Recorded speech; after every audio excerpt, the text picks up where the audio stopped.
Son of a bitch.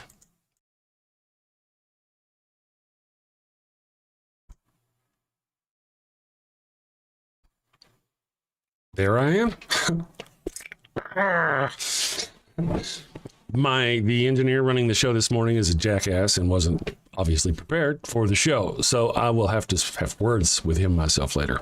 Good morning, everyone. Hope you had a wonderful weekend. I hope you sinned safely, got lots of blaspheming done. I had a blaspheming full weekend. It was fun. It was fun.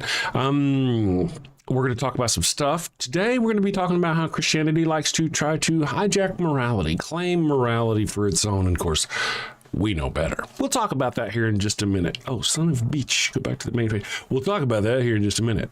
Let's try this one. Ooh. Are you feeling the world is leaving you behind? Do you look at all the pseudoscience, rumors, and wild speculation on the internet and wonder, why can't I do that? Well, friend, you can. We can help you. We are ConspiraWin. ConspiraWin has a long history of helping anyone with a hidden truth. We will get your message out. The conspiracy theories you see today all started out with one person's vision. The moon landing hoax was launched by a NASA engineer whose manager didn't okay his vacation request. ConspiraWin was there to help out. Christianity started out because one little girl named Mary got pregnant out of wedlock, and ConspiraWin saved the day. Now, the virgin birth is accepted Catholic doctrine. You may be thinking, but my idea of the center of the earth being made of ice is far-fetched. No one's going to believe that. In a world where people believe windmills cause cancer, we say no dream is too big. ConspiraWin will take your fledgling idea and feed it to our YouTube, Twitter, and TikTok operatives. And these savvy social media professionals will raise doubts with the prevailing scientific consensus. They will say no one has ever seen the planet's core except Jesus.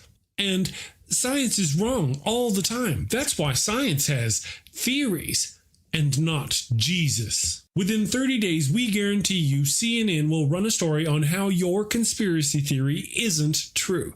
We will also give you 100% assurance Fox News will say your crazy idea about the Earth's core being an icy ball is true. Follow your heart. Listen to the voices no one else can hear. Team up with ConspiraWin. All right, everyone. Good morning. Thank you for joining me. Hi, Aaron. Miss Non Sequitur. I got your message. Actually, I saw your thing on the Discord, but I'm very bad about Discord. But I did read it, and I was thinking, I've thought about in the past taking previous shows, and running those on Saturday and Sunday. So my amazing Super Chris addicted friends would have something to watch. Of course, you could always just go back and watch something, but I just thought maybe if I did a rerun, at least you'd have a live chat there that people could chat to and talk to. Just a thought, on Saturdays and Sundays for funsies. Good morning, everyone. I hope you all had a wonderful weekend. Zorkraz is here, Big Zebra. Good morning, BigZebra.com. El Cars. I love El Cars. This one. Good morning. Thank you for joining us. Did you finally reach 20? Are you finally 20? Interesting. Good morning. I hope you had a wonderful weekend. Miss Non Sequitur, yeah, the chat is kind of fun. It wouldn't take a lot of effort for me to set that up to where, at least people will be able to talk about stuff. Big Zebra or Zyle says there's a horizontal stream. Yes, there's a horizontal stream. Oh, yeah, Big Zebra. Yeah, there's a horizontal and a vertical. If you go to the channel, you can click on either one of them. Yep. Awesome. I was really surprised by how many viewers the vertical stream gets. Lots of viewers. Apparently, it's a thing. Let's see here. Ooh, close. Oh, I see. So good morning, everyone. Let's see. Hi, Viraman. Hello, fellow heathens. Nice to have you with us. Nice go to you out there. Good morning. I want to, you guys have actually, you've heard Christians come in here. At least, I don't know about in here if you're new, but the whole Christian shtick that, the modern Western world got their morals from Christianity. Show of hands, anybody heard that lame kind of thing? Apparently from people who've never heard of like Hammurabi or the Egyptian code of whatever, or all those other things that came before Jesus that also taught, like the golden rule. The whole notion that Jesus is the only one that taught the golden rule, he was actually kind of late in that department, really, to be fair. Let me see if I can find some examples here. I have some. I did have some. But me and my damn notes. Oh, maybe I should just search my notes.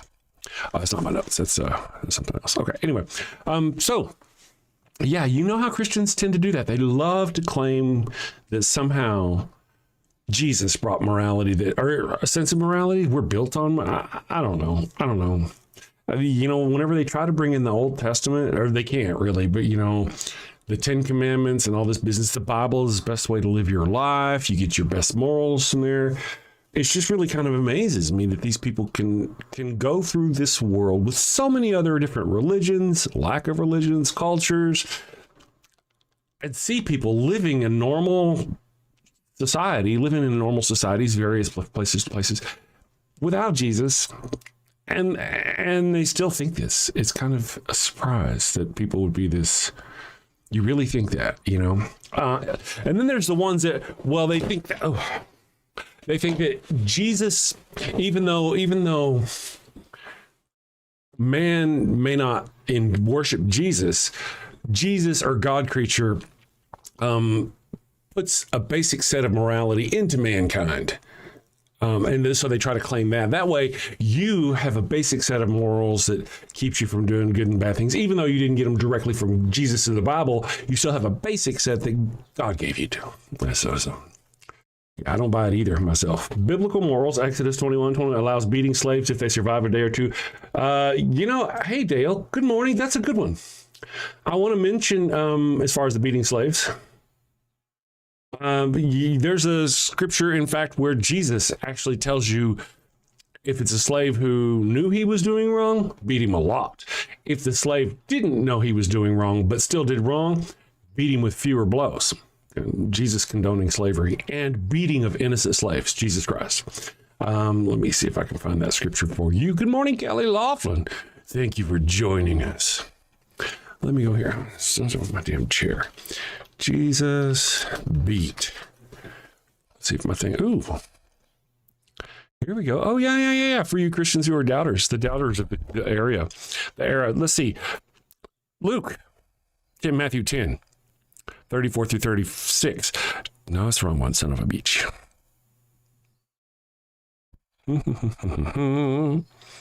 Why is my notes like this? This is not. Oh, I see what's going on. That's bad, Chris. Search for the wrong things. Ba-dum-bum-bum-bum. Why is it so hard to get here? Let me try it like this. Beat slave. I know Jesus tells you to beat your slaves nicely and harshly. Godly slave master, that's not it. Luke chapter 12. All right, here we go. Luke chapter 12, in case you're curious. Jesus says, the servant who knows the master's will and does not get ready or does not do what the master wants. Now, it says here in servant, but this is just the modern cleaned up version. In the original Greek, it said doulos for slave. So Jesus was literally talking about slaves. I'll reread it there for you. The slave who knows the master's will and does not get ready or does not do what the master wants will be beaten with many blows. Jesus condoning violence against slaves. Luke 12, verse 47. Now, verse 48 goes on, but the one who does not know and does things deserving punishment will be beaten with fewer blows. That's Jesus Christ telling you from his own mouth to beat innocent slaves. Where's forgiveness? Where's peace? Where's love? Where's turning the other cheek? Where's any of that business? No. You got to beat your slaves, even the innocent one, the unknowing one. But fewer blows, but still. Jesus. It is obvious that Yahweh endorses slavery because the priests were allowed to own slaves. The priests had to be pure to go. There's so many reasons why Yahweh actually condones slaves. Good morning, Fresh from Florida. I want to mention that in the Old Testament, God gives his people into slavery several times. Go look for it. Just search it up. God gives his people into slavery. The people pissed him off, so he gave them into slavery into the Amalekites for 40 years. He does that several times. And then on top of that, he teaches the people in the Old Testament how to manage your slaves, how much to charge your slaves, how often to beat your slaves, or all that business. There's instructions in where God not only enslaves his people to other people, but he also gives his people instructions on how to manage their own slaves. Then Jesus in the New Testament says, slaves, obey your masters. And also, as just mentioned, to beat your slaves. So I want to mention, I want to say thank you. I got a pup cup from somebody the other day. Let me see if I can find it here. I do want to say shout out, thank you for the pup cups, if I can. Pup cup. I get a lot of mail. And then which mail would it be in? It would be in the Damn Show mail? I don't know. But I did get a pup cup from somebody. Let me go here, just search in here. I'm just useless. There we go. Search already. Don't ask me stupid questions. 524. Nope, that's not it. Anyway, I got a pup cup from somebody. Damaged myself. And I want to thank you to the person who got the pup cup. I'll find it. I wasn't prepared actually to read it, obviously. Hell, I wasn't even prepared to be on stream. I was just kind of, buy me a coffee. There it is. Oh, that's not it. It's a jerk. I don't know why my mail does that. Do any of you guys have that mail that kind of folds into itself and you can't, you tell it, don't fold into itself, you're a useless piece of shit, and it still folds into itself? I hate that mail. Anyway, so there is that. So there is you now, for those of you who were curious about Jesus telling you to beat your slaves, there it is, Jesus telling you to beat your slaves. Yeah. Close this out. How many dogs do you have? I got 5, not 1 or 2 or 3 or 4, but 5 dogs. Hey, godless scummer, it's been a day or 3. Nice to see you. Woken Stoke, good morning. Yeah, we have 5 dogs. Let's see. UFO slime fan. Are you communists or what? In all caps. No. Do you know what a communist is? Could you define a communist? Could you put the definition of communist in the chat here for me, please? UFO slime pan. Now, maybe a socialist, you might get a little closer with socialist. Yeah, socialist. But then you are too, if you like the police and the fire department and shit like that. So anyway, so good morning, Chrissy. How are you doing? Thank you for joining us. Dear Howie, he was referring to the relationship between God and believers. Dear Howie, that doesn't make it any better. It really doesn't. It actually condones it. It's using slavery as a plus, as a bonus on a fucking God level. Saying he was referring to the relationship between the two is not the flex you think it is. If you're a believer, I'm sorry, I don't know really much about you yet, but I'm just saying, doesn't matter how he was using it. He was using it in a condoning fashion. This is how you do it. This is Jesus. Jesus. Let's see here. Godless scummer. The Bible is gross. It really is. I don't see how, it's only through indoctrination and years of just lying to these people. Oh, Jesus gave his life for you. It's bloody and it's disgusting, but it's holy. It's love. It's the best gift someone could give you. They make this horrible and disgusting thing clean and white. And they program people with that for years, all their lives. Then they come in here and they say things that are just disgusting without even thinking about it. God gave his only son for you. His son bled for you. Wait. You're describing a fucking child sacrifice.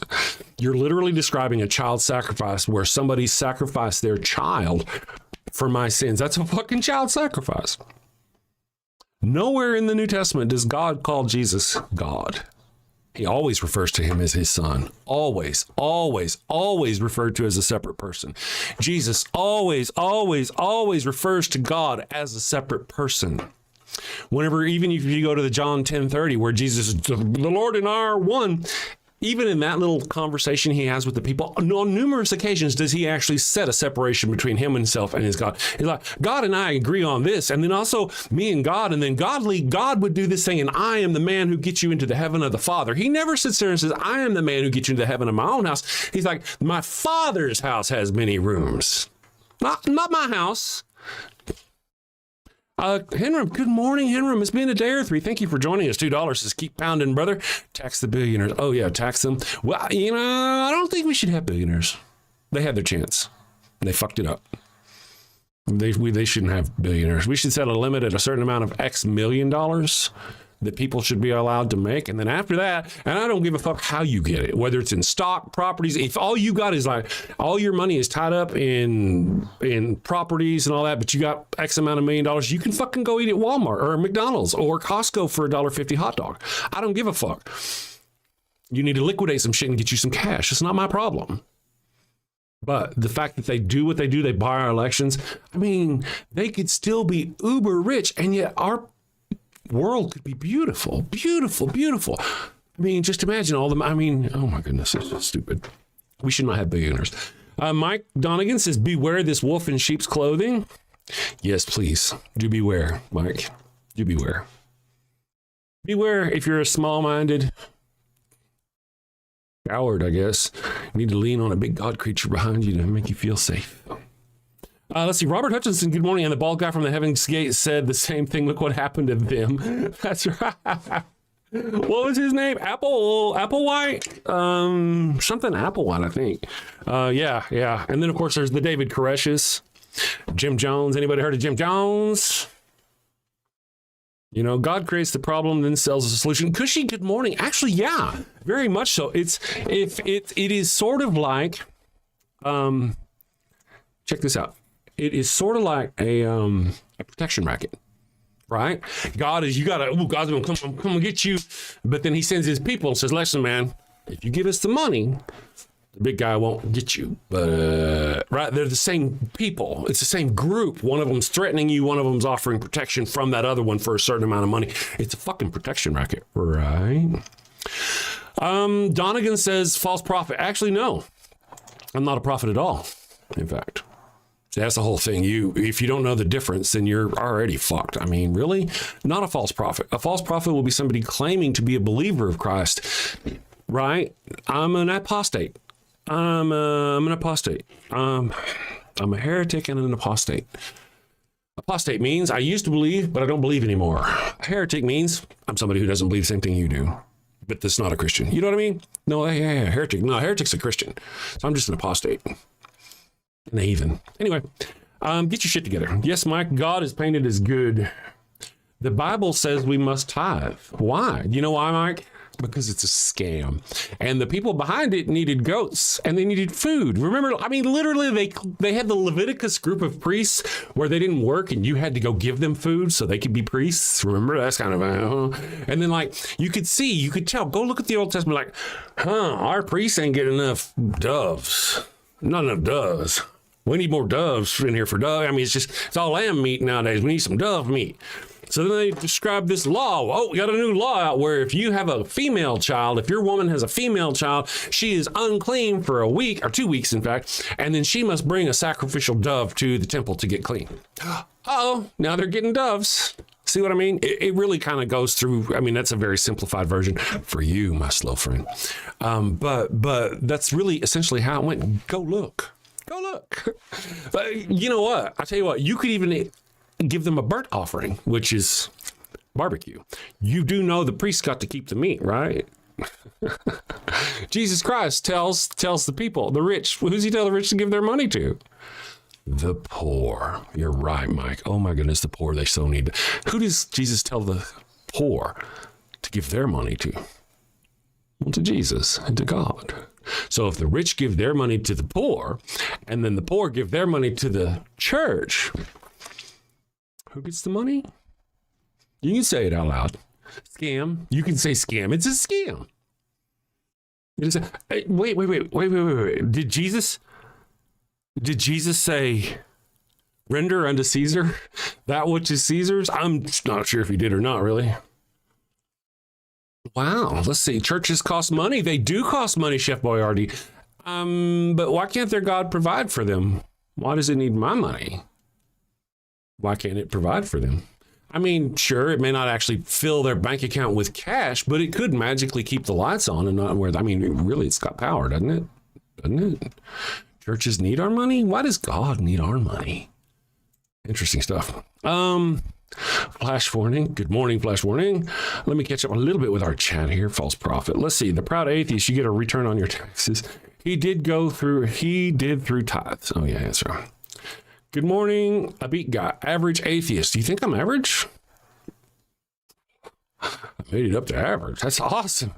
Tithes are a scam, but what about taxes? Okay, Chef Boyardee, listen, your tithes go to your fucking church so they can build a bigger church so they can pay off lawyers for protecting their pedophile priests. That's where your tax dollars go. When you get taxed, that money goes to the police departments, the hospitals, the streets, the roads, the emergency services. You see the difference, you fucking moron? You don't see the difference. You can't see the difference between a tithe and a fucking tax. Are you that stupid?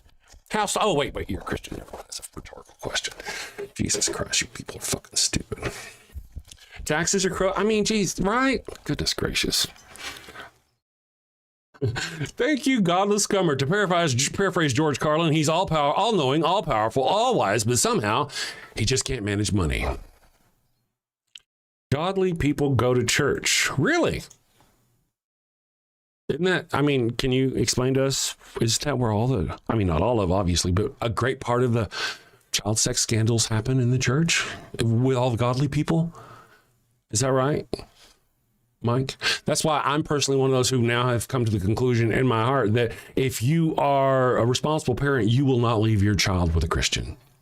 You will not. It's tantamount to being intentionally leaving your child in a place of harm. How do you feel about that? And it's not my fault. I don't make that shit up. Just go look, just search, Mike, on the news. Just search priest arrested for, and just stop and let the thing fill out. You won't find the same thing for atheists. You just won't. But that's where all the holy people are. Godly people are there. But that's right. Isn't that true? That's right. Where the godly people how old was Mary? How old was Mary? Clearly Mary was 18. Maybe even old enough to oh wait, no, she wasn't. No, she was fucking 12 at best. At best, right? So your God creature is a fucking pedophile. Can you say it out loud? By our standards today, oh, don't judge them back then by how we live today, but you expect us to live today by how they judge things back then. No, your God creature is a fucking pedophile.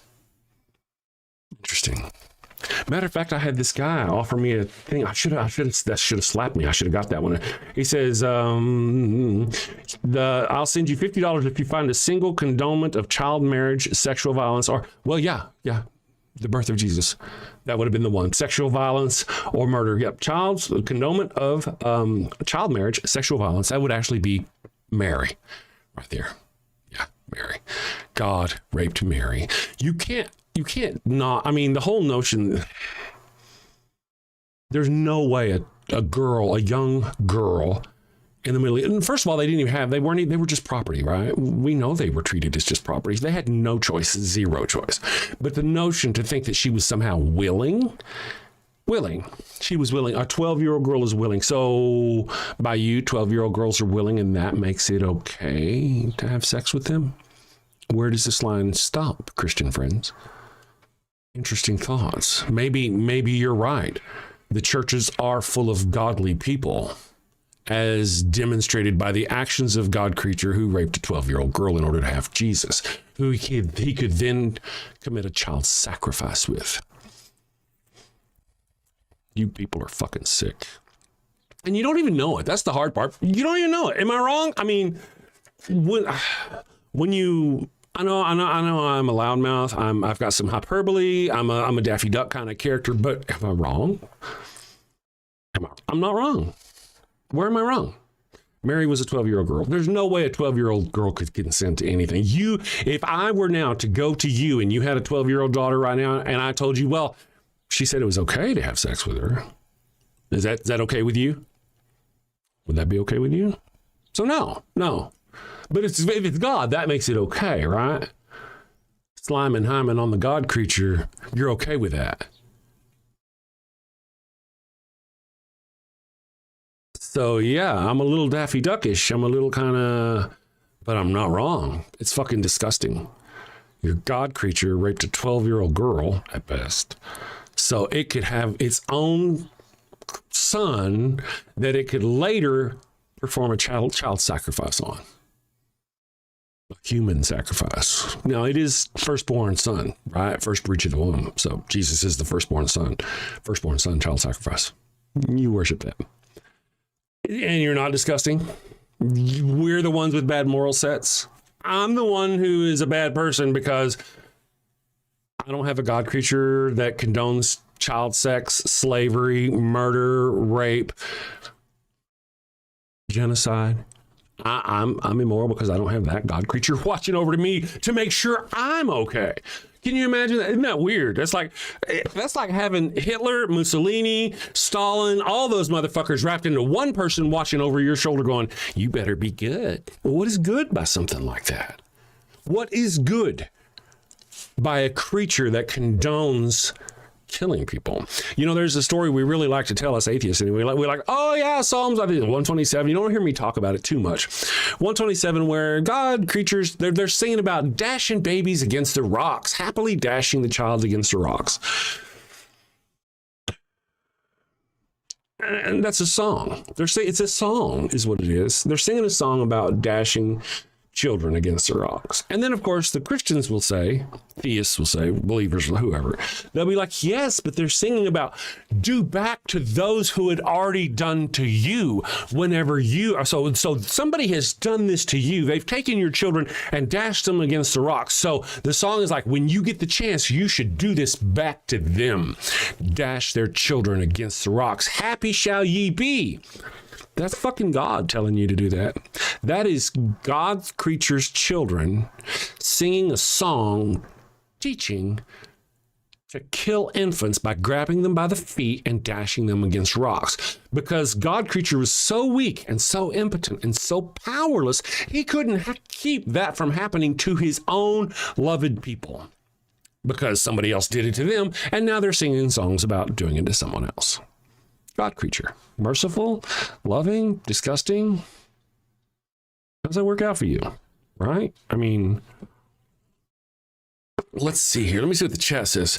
Pure evil, this clown God. Right, it is. It is evil. I've said before, if you really stop and look at it, the God creature of the Old Testament, of the Bible, because Jesus is God if you believe in either way. He either is God or represents him. Either one.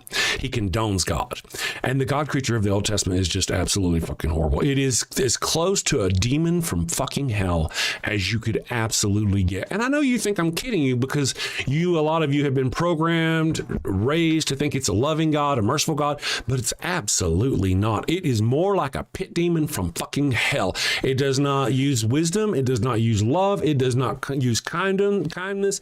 None of those things. In any example in the Bible where we see the God creature engaging with anyone, personally, it's always violent, disgusting, harsh, ugly, killing their children, drowning people, burning entire towns with fire, having people sacrifice their children to it. Do all of these things sound like a merciful God, a loving God, or do they sound like the actions of a pit demon from hell? Really?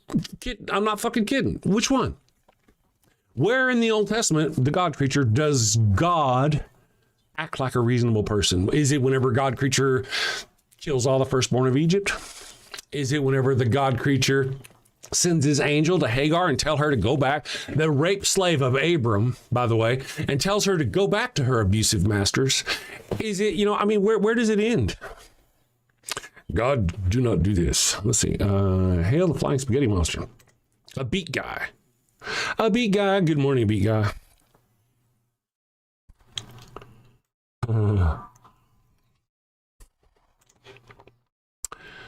Yeah.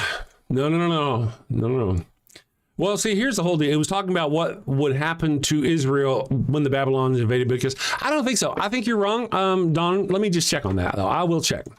I like learning stuff. And like I said, I don't talk about this one terribly much. Let's see. So I was actually corrected once where I had thought they were just literally singing about, hey, when you do this, when you defeat these people, beat their children to death on rocks. But actually, I believe I learned, but I've sifted a lot of I learned that they were it was a response. Let me do this. Happy shall ye be. Maybe. Okay, so let me do this right here. Let's see what this says. All right, so now listen, you were wrong. It was talking about what would happen to Israel when the Babylonians invaded. because they wouldn't repent. Let me read this to you. Historical context. The psalm, which I said earlier, reflects the deep anguish of the Israelites after the Babylonians had conquered Jerusalem, destroyed the temple, and forced them into exile. The Babylonians were notorious for their extreme brutality during conquest. So why couldn't your God creature protect his people? First of all, why couldn't it protect us from the Babylonians? Couldn't your God creature could not protect its own infants from the Babylonians? And then wrote it down. They write this down in a holy book, that whenever somebody does you wrong, turn the other cheek, give forgiveness. No. Exact revenge, bloody revenge. This is God creature. Throughout the whole, is that the work of a reasonable creature, or is that the work of a demon, a pit demon from fucking hell? I mean, you again, Christians out there. I mean, I've seen some of them go, well, God created you, so he can take you out any way he wants to. Well, and you're more moral than I am? You are, because your God creature wants to kill me in a horrific fashion because I don't love it. That's okay by you because it created me. And therefore, by that notion, if your son or daughter doesn't love you, does that mean it's okay for you to beat them to death? Who's more moral? Where do you get your morals from, Christians? Anyway. All hail the flying spaghetti monster. Let's see what's going on here. Some of the chat fly by. You are both incoherent and illogical. Hey, cool. Yaku Bujo Shua. Maybe if you were to have a smart person explain it to you.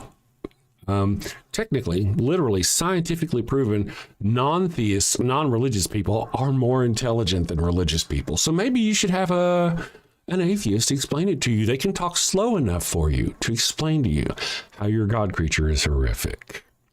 Have I not made my point? I mean, you can go look. I went and looked. You can go look. I mean, nowhere does it. I mean, it's just hideous and disgusting. God creature all throughout the Old Testament, hideous and disgusting, hideous and disgusting. Jesus, hideous and disgusting. Yeah, hideous and disgusting. Jesus, you know, the guy who tells you to hate your family, the guy who tells you that if you don't worship the same creature I do, you are not my family. That guy. That's like fucking John chapter 2 or Mark chapter 2, 1 or 2. When Jesus's mother and brothers come to get him out of the cult he's in, read it like a reasonable person. He's in a fucking cult surrounded by woohoos, and his mother and his brothers come to get him. Literally. Go read it. I'm just some jackass on the internet. What'd you call me? Incoherent and illogical. Don't believe me. Go read it for yourself or have a smart person read it to you. And what did Jesus say to them whenever they went to him? And they said, hey, man, you're in a weird place. He said, no. They're like, those aren't your family. We're your family. Come home with us. And he's like, no, you are not my family. These people here are my family. Jesus told his disciples to sell their cloaks and buy swords. Why did he do that? Jesus told you to beat your slaves. We talked about that earlier on the show. Jesus told you to beat innocent slaves beat them. Beat guilty slaves with a lot of blows. Beat innocent slaves with few blows. So, yeah, I guess I'm wrong. I guess I'm just some idiot on the internet. Go look for yourself. Go look for yourself. One of my favorite new discoveries is that I never realized it. In Matthew, Jesus even says he's going to come back and commit atrocities on a scale fucking Hitler would love. Jesus, according to Matthew, is going to come to earth. And of course, Christians are like, yeah, it's cool. They're going to come to earth and they're going to put everybody who isn't the right kind of Christian, notice I said the right kind of Christian, and burn them in furnaces with the gnashing of teeth. And I say that not the right kind of Christian because several times in the New Testament, Jesus tells you, not all who follow me will be saved. Not everyone who calls my name will be heard. Not the road to heaven is narrow, the path to hell is wide. So many of you Christians out there are doing it wrong. You got to know it's like fucking rolling dice. Do you know if you're doing it right? How do you know? The feeling in your heart? How do you know you're doing it right? Have you plucked out your eye? No, you haven't plucked out an eye. Wait. You managed to get to this age in your life as a Christian, and you've never looked at a woman with lust in your heart. Or if you did, you didn't pluck out your eye and you're going to fucking hell. Which is it? Are you the right kind of Christian or the wrong kind of Christian? Jesus said, few, even though not all who call my name. Jesus says, if your eye lusts after a woman or obviously a man, you should pluck it out. Christians, is there a single one-eyed Christian in my fucking audience at all? Any one of you? Any one of you a one-eyed Christian? No? Not a one? Interesting. Fascinating. You really love Jesus Christ and all that business whenever it comes to imposing his will on what you think are women who are pregnant. But when it comes to following the rules, oh no. But again, remember, Jesus is going to burn people in hell. A lot of people in hell. And I mean, you just can't not know, right? How do you not know? Let's go to Matthew chapter, 13? Matthew 13, 41, 42. Christians, are you listening? Ever heard of here? You know, I don't, without knowing what you guys got going on. Let's go on with Matthew chapter 13. These are Jesus's words. Jesus. The Son of Man. Now, Jesus always refers to himself as the Son of Man. He calls himself the Son of Man because he's trying to be a prophet, like Ezekiel from the Old Testament, where God always refers to him as Son of Man. So that's why Jesus does that. He said, so the Son of Man will send out his angels. So Jesus is saying, I will send out my angels. If you believe Jesus is God and the Son of angels. And Jesus is Son of Man, as he says. So the Son of Man will send out his angels, and they will weed out of his kingdom everything that causes sin and all who do evil. What is sin and what is evil? Anybody who doesn't worship Jesus, anybody who denies God, anybody who denies Jesus, anybody, and then of course, all those who do evil. So that also means that even if you do believe in God and you worship him incorrectly, you're going to be one of the ones getting. They will throw them into the burning furnace. Now, this is fucking Jesus doing a Hitler thing on a scale you can't possibly imagine. Billions of people. If Christianity is 3 billion, 3 or 4, and not all of them are going. So all the other 5 or 6 billion people, plus a good hunk of the Christians, we're talking a slaughter that's just ridiculous. Am I wrong? Let me read that to you again. The Son of Man will send out his angels, and they will weed out of his kingdom everything that causes sin and all who do evil. Jesus Christ committing atrocities against humanity. They will throw them into the blazing furnace where they will be weeping and gnashing of teeth. Now, Christians, out of context. No, my friend, I gave you the context. You go read it for yourself. It's the Christians who actually take shit out of context. Go read it for yourself. It continues again, echoes the same thing in Matthew 13, 47 through 50. It repeats itself. It does. So just to make clear, just in case you want to say that's not fucking what it means, they said, let's write it again, just so you know. So let me read it to you, the other passage. It says, Matthew 13, 47 through 50. Once again, the kingdom of heaven is like a net that was let down into the lake and caught all kinds of fish. When it was full, the fishermen pulled it up on the shore. Then they sat down and collected the good fish in the baskets, but threw away the bad. It doesn't say that they threw them back. I just now noticed. It doesn't say they threw them back in the water, just those they threw them away. But I carry on.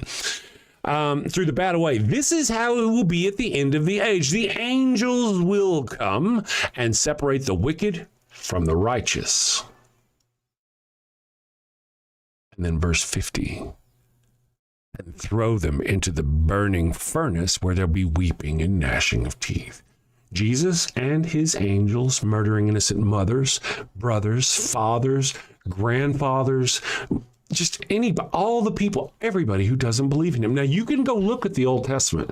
This is God creature, right? The vicious. If you want to see whenever they bring the sword, how vicious God creature is, go look. And God creature has no problem telling them to murder pregnant women. Moses was commanded to slaughter the Amalekites. Man, woman, and every woman, man, child, and every woman who has known a man, including pregnant women. That includes pregnant women, God creatures. Now, wait a second. The only ones allowed to live were the virgin girls. However, when God creature returns in the future in Revelation, when Jesus is slaughtering everybody, they won't really have a need for virgin females, will they? They won't have a need. There's no need for those. They'll have all those already, Christian people, right? They've got all those.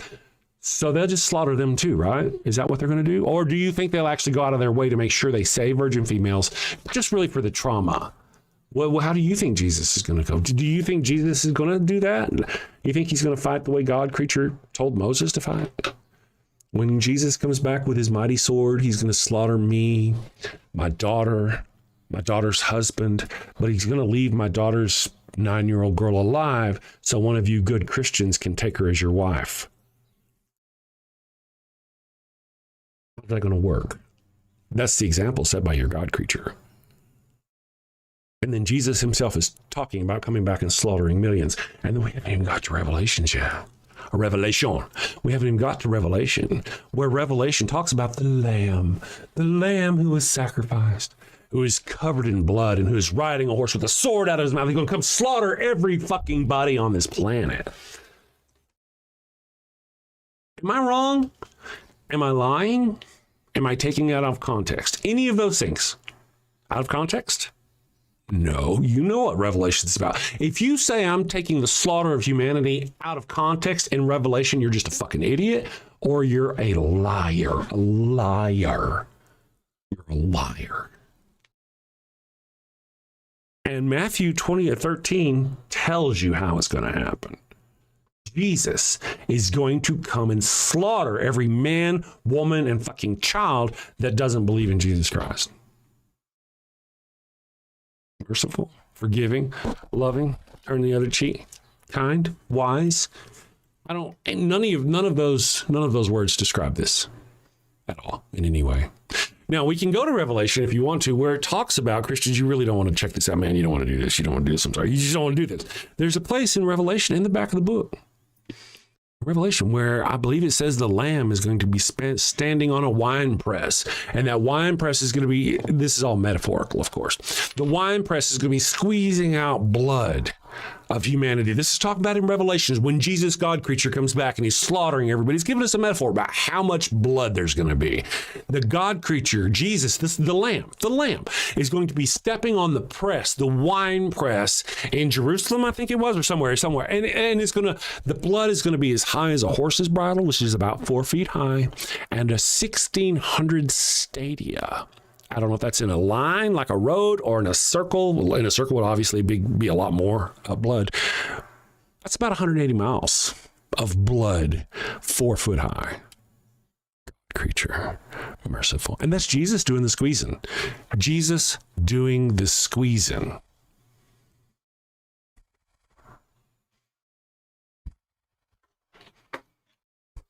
Let me see if I can find that.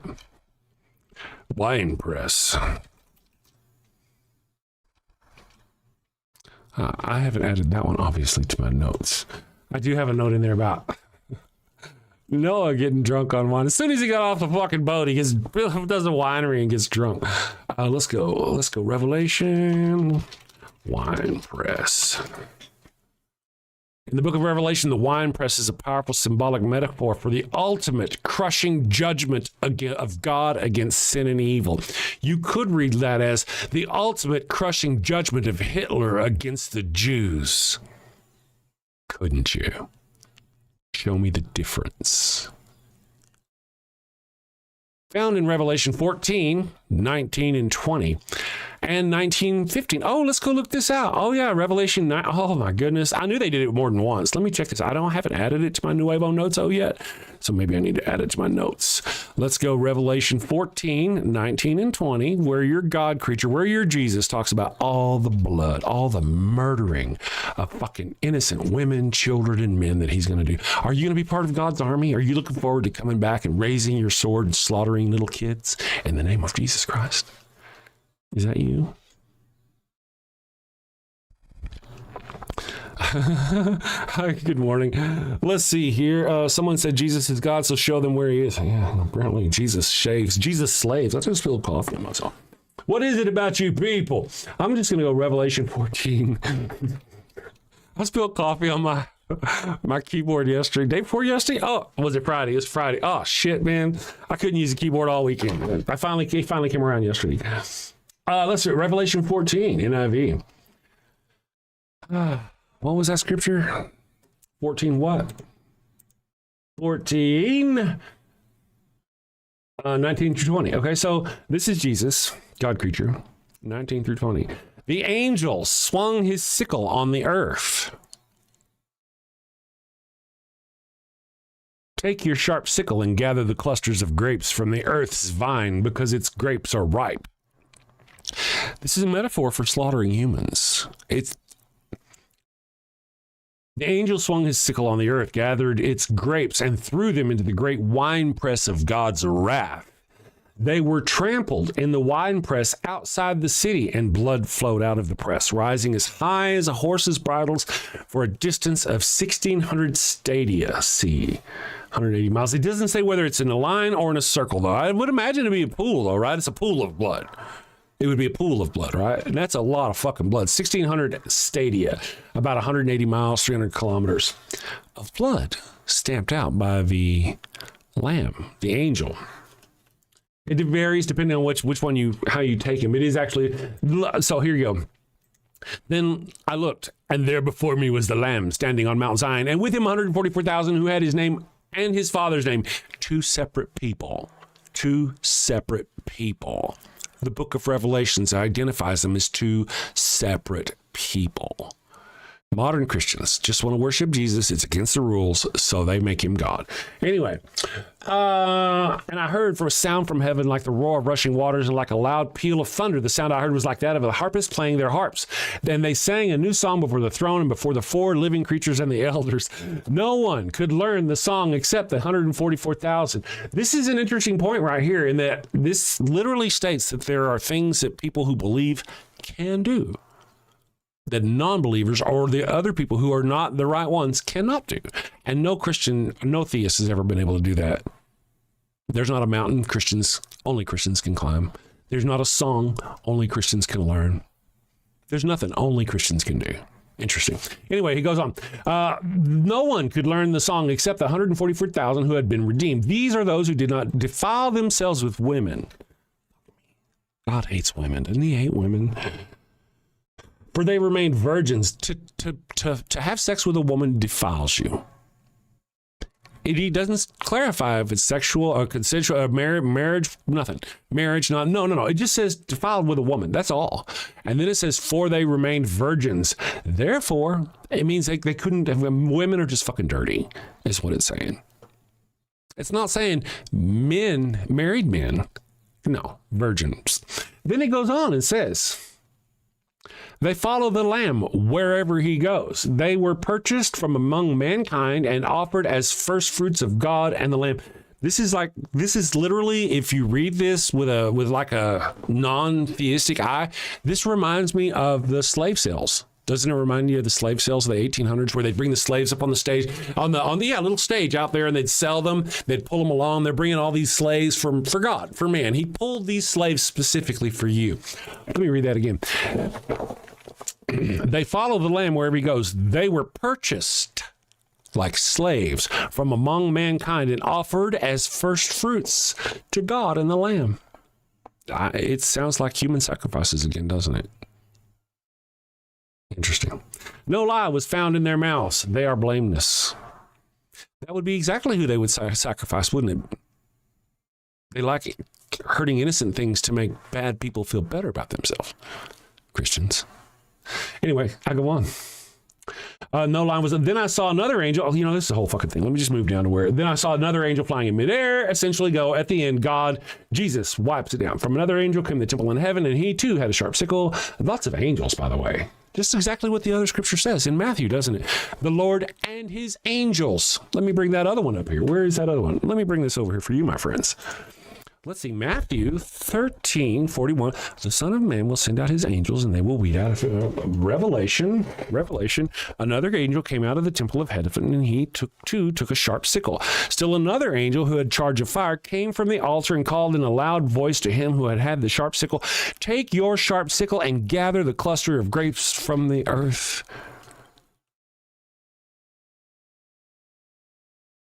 So, not out of context, is it? Jesus is commanding his angels in Revelation to come and murder everybody on the planet, except for a few who believe right. And don't blink them out of just existence. There's no mercy. There's no mercy. The mercy, apparently, according to these people, was already given when he gave them the silent choice where somebody, some preacher guy, told them something that they were supposed to figure out and believe on their own, but they couldn't do it right, so God creature is going to now burn them or kill them forever. Couldn't create an immutable word, could not create a singular voice, a Bible that was unmistakable no matter who read it. Math works that way. So you can't really say the universe is incapable of such a language. Also, I gotta say, if you believe this God creature is all-powerful, almighty, knows everything, do you believe committing its word in a singular, unmolestable form is beyond its power? Somehow. So God creature can't create a single immutable word Bible that everybody agrees on. Why is that? It's almost as if he's not there. And it's just a bunch of people making up different shit.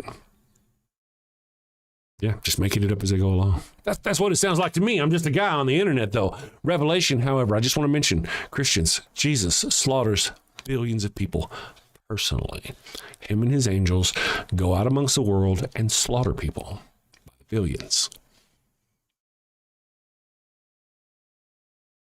Matthew 13 is where Jesus himself tells you it's going to happen.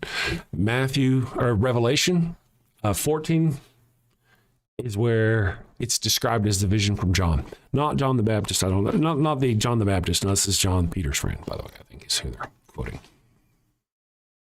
So, you're all about wholesale slaughter. Christians are all about wholesale slaughter.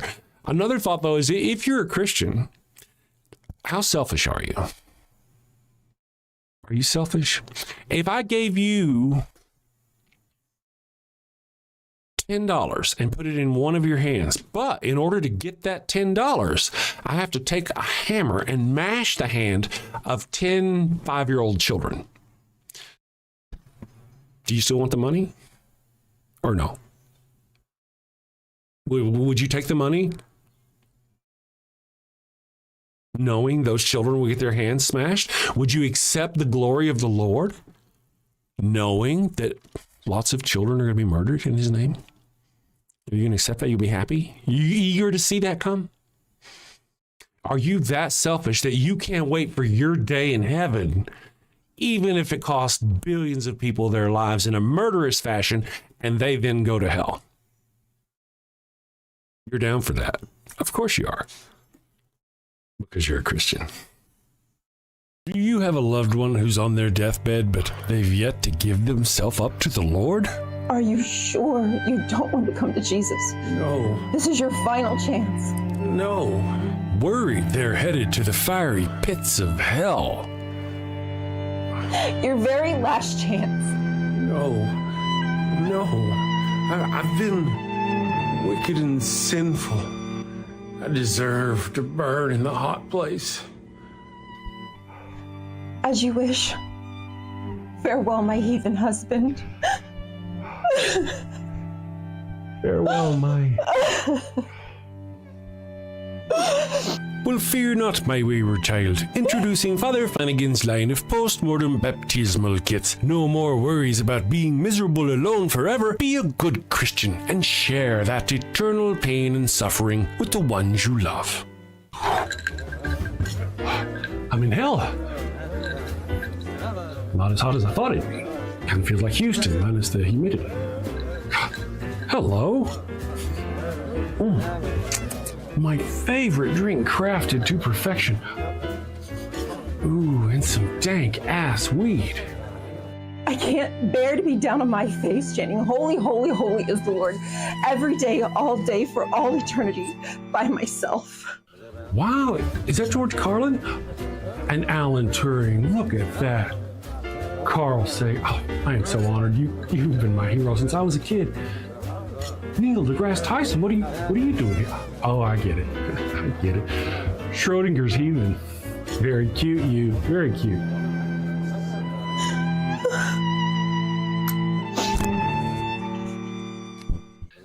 That's fantastic. Oh, what is that?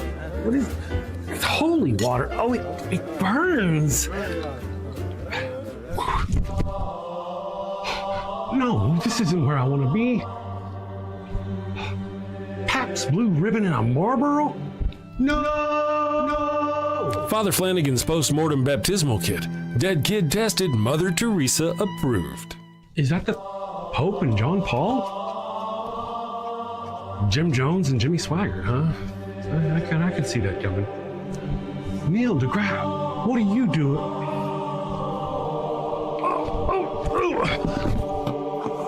Holy, holy, holy is the Lord. Holy, holy, holy is the Lord. Thanks, Father Flanagan. Damn them to an eternity in heaven for only $59.99. They wouldn't appreciate it, but you'll feel better, and that's the point, isn't it? Get yours now. Your heathen loved one's time is running out. Holy, holy, holy is the Lord. This is some bullshit. Holy, holy, holy is the Lord. All right, so I've got a person in the chat. Good morning, Zainab Shuker. I don't know how to say your name. Pardon me if I said it wrong.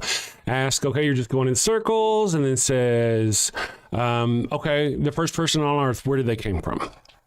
And then ask, where did the first person ever come from then? Okay, well, I'll tell you, the first person, I don't know that there would be a singular first person, but we actually technically literally have evidence.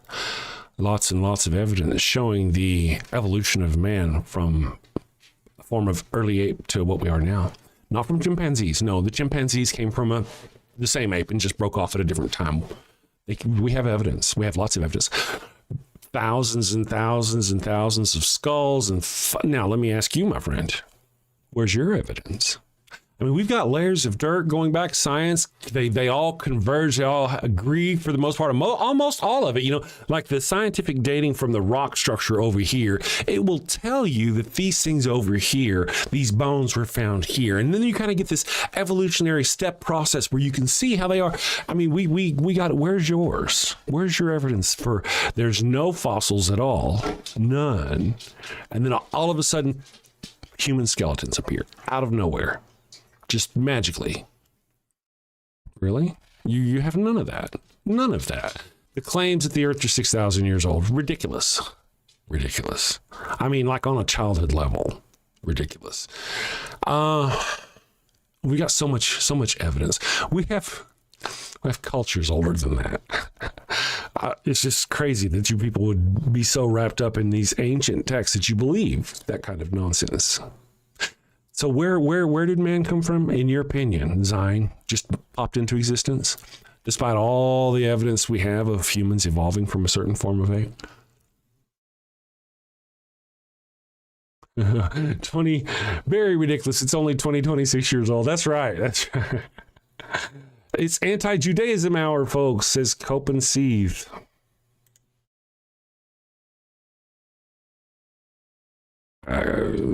Maybe. I don't know where you're trying to go with that. I'm really kind of against all of them. See, here's the deal. The Christian religion, I know it's going to sound weird, is based on the Jewish religion. I know. So it's strange. Don't just go with it. So if you attack the undermining falsities of the original underpinning religion, and you can pull the legs out from it, then it destroys Christianity too. You know that, right? Right. So I'm just saying, because you probably could have a New Testament without the Old Testament. But then what would you have? What's Jesus's reason for being again? Sin? What sin? Original sin? There's no original. Oh, that's in the Old Testament. Son of a bitch. So there's no need for Jesus to exist. Fascinating.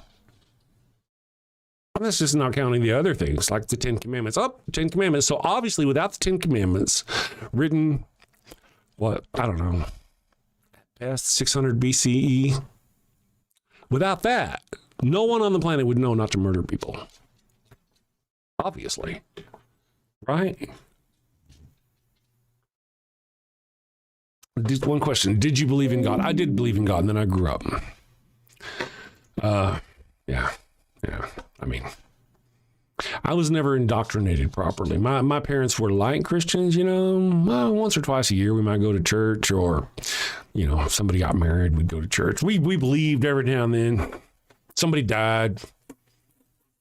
Really, no, I wasn't properly indoctrinated, thankfully. Miko, you are wonderful. You just give away those bronze level subscriptions. You're so fantastic. I thank you very much. You are wonderful.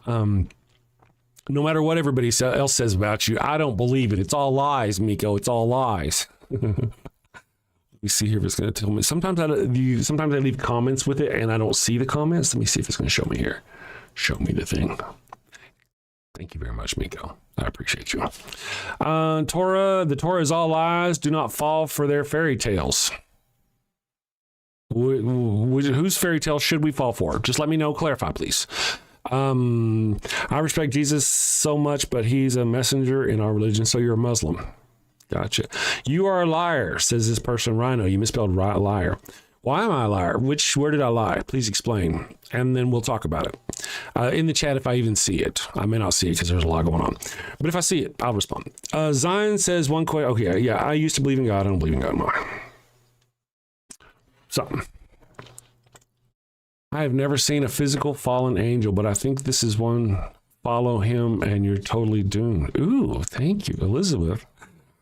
I got all stiffy on that one. That's very nice. Thank you. How weak and powerless is your God creature, though? I mean, really? I'm just some dude in the desert in New Mexico. And your God creature's word is so flimsy that that's one of the things. I really hope you're here. I really hope you do listen. You should listen. I know I do seem like a kind of arrogant sometimes. I get angry. And sometimes if you ever break free of your indoctrination and you get on the outside, you'll be angry too.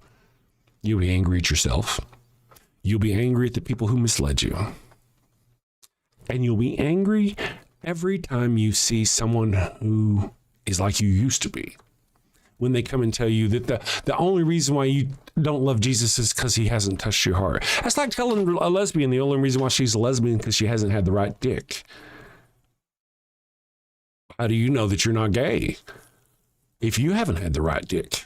I mean, maybe all it is giving you the right dick and you might be gay. Is that how that works? Interesting. English second language. Understood. Okay, got you, Rhino. Thank you for that. Thank you for letting me know that. You would be amazed at how many first language English. Anyway, thank you. I appreciate you for that. Let's see. I want to leave this one from Elizabeth Williams up there because that's good. I'll put it up here again so you guys can read it. You're both incoherent. Okay, I get that one out of there. Christians. Let's see. Groot. Never mind. I just go on with it. So Islam. If you're a Muslim, then you think Jesus is a prophet. And to be fair, I actually disagree with a lot of Muslims about a lot of things. That's not right. That's not the proper way to say that. I disagree with Islam and its teachings, but that's not one of them. I don't disagree with that. I think they're right. Don't you think they're right, Muslims? I think they're right. I think you're right. I think Jesus is not a God creature. I think Jesus is a prophet. He says he's a prophet. He never calls himself God. God calls himself his son. Jesus tries to identify as a prophet Ezekiel because Ezekiel was called by God the Son of Man. Jesus called himself the Son of Man. Jesus was trying to be a prophet. He even called himself a prophet in Mark chapter 6 or 5 or 6. He calls himself a prophet, not God. So I would actually agree with the Muslims. They have some very sound reasoning as to why Jesus is not God. Let's see here. I did see something.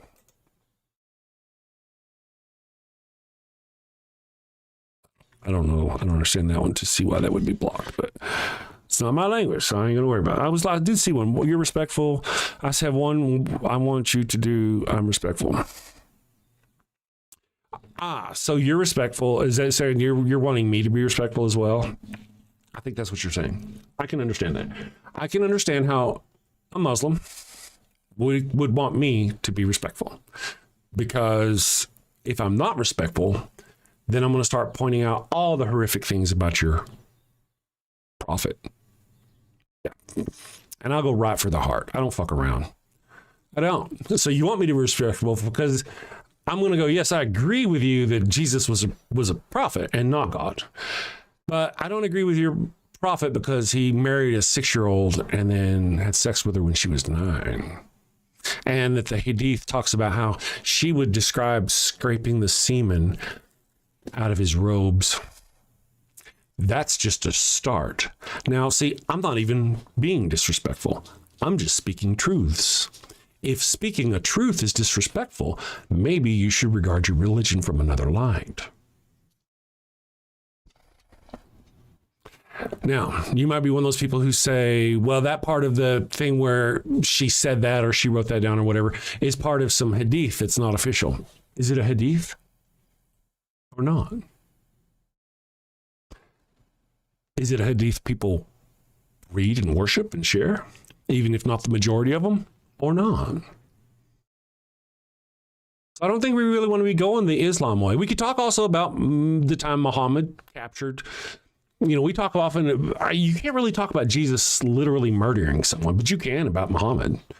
My understanding is, I mean, he killed somewhere between 6 and 900, or 3 to 6, I think he's 6 to 900 personally. Captive slaves, unarmed people that they had taken in battle, brought before Muhammad, and he beheaded them. Probably until his arms got fucking tired or some shit. You can't really say that about Jesus. I'm just saying.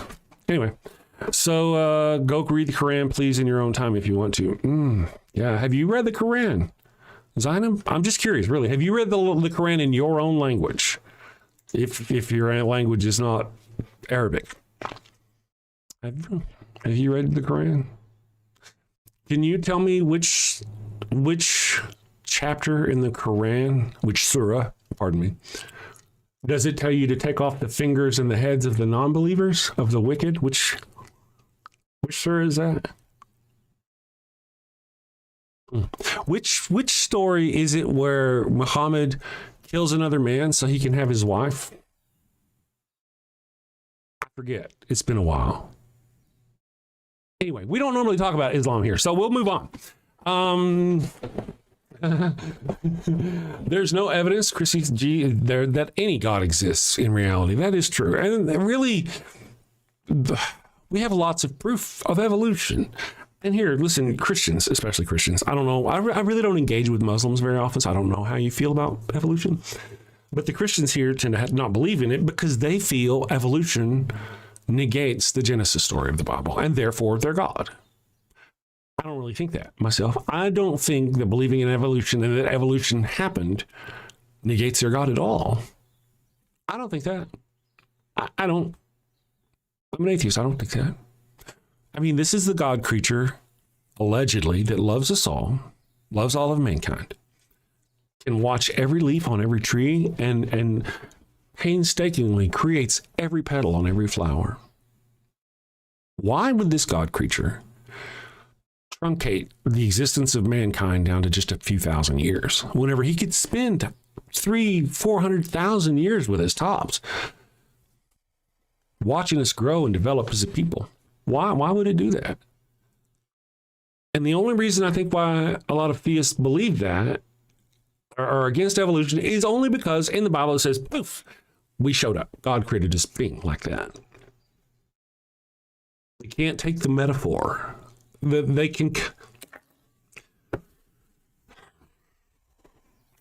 come in here and you don't get no non-life from life from non-life, yet they expect man came from dirt.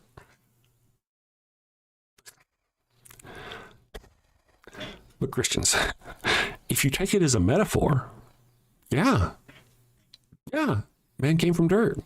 Technically, scientifically, evolutionarily speaking, abiogenesis, it would technically be the beginning, the very spark of man coming from dirt. Yeah. But no, you guys are fuck it. No, because some guy, I think back in the 1800s, noticed that in this place in the Bible, it says a year to God is a day. And then somewhere else in the thing, it says it took God 6 days to create the universe. And therefore, they put those two together, and all of a sudden, the universe is 6,000 years old. Rather than just going, man, yeah, I mean, God could have done this. Why? I mean, when I was a Christian, my God was that powerful. My God was that strong. My God could do those things. If yours can't, then fuck you. I don't know what you're not the same Christian I was. That's what I'm saying. I'm just saying.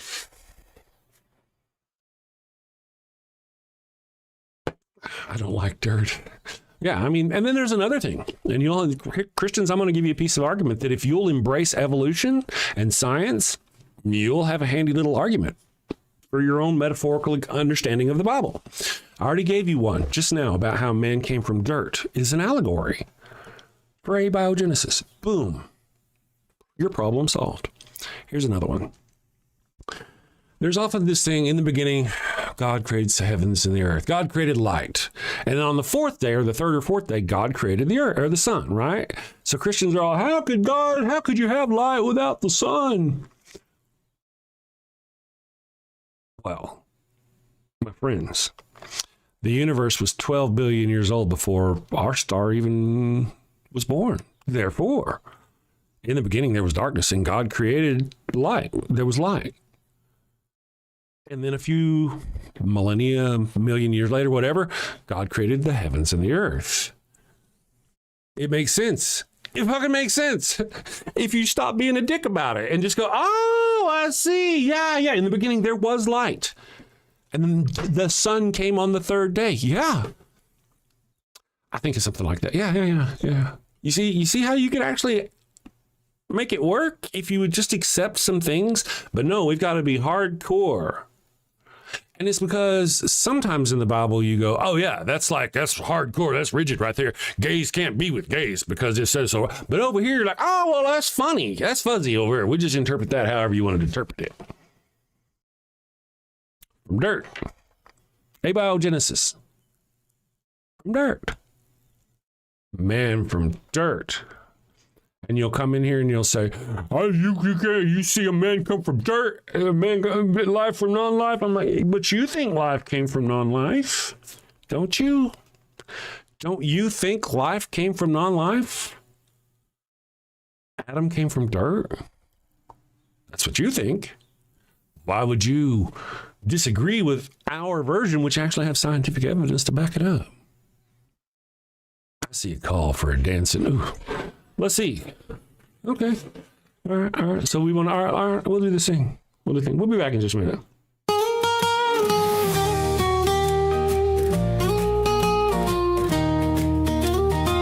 Mi burrito es tan bueno. It burns when I pee. Abraham had the crotch cooties and gave his sister wife to me. El ataco bueno. It stings like a bee. They told me she was his sister. Now I'm plagued between the knees. I've got the Pharaoh's curse, a case of penile plague. I've got the Pharaoh's curse. There's fire between my legs. Mi burrito está no bueno, a full bladder I fear. Abraham's lies and Sarai's touch have left me itching front to rear. Mi burrito está no bueno, it burns when I pee. a sister wife to me. I've got the Pharaoh's curse, a case of penal plague. I've got the Pharaoh's curse, there's fire between my legs.